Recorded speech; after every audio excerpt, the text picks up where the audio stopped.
Vous écoutez Europe 1, il est 14h.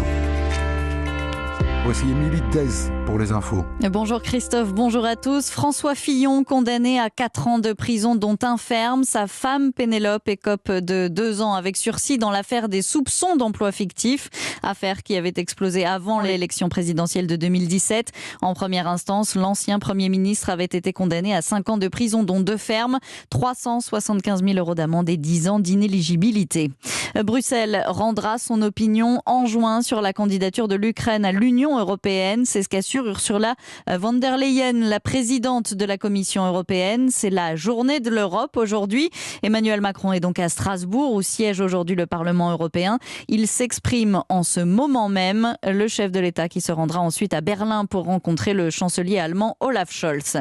Il faut tout faire pour empêcher l'horreur d'une guerre globale. Les mots de Vladimir Poutine qui précise que l'armée russe défend la patrie face à la menace inacceptable de l'Ukraine.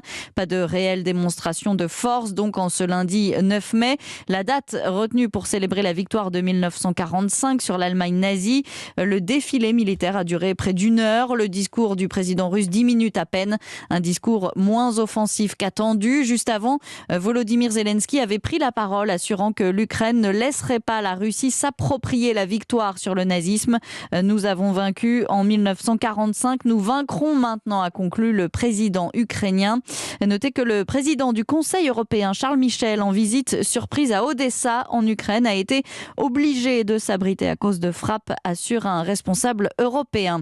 Et puis cette information Europe 1, le fils du chef étoilé Yannick Aleno a été tué hier soir à Paris après avoir été percuté par un chauffard en fuite qui avait volé une voiture. Le fils de Yannick Aleno se trouvait sur un scooter à l'arrêt. Le suspect qui a pris la fuite à pied a été interpellé. Il était positif à l'alcool et aux stupéfiants. Il a été placé en garde à vue. Europe 1.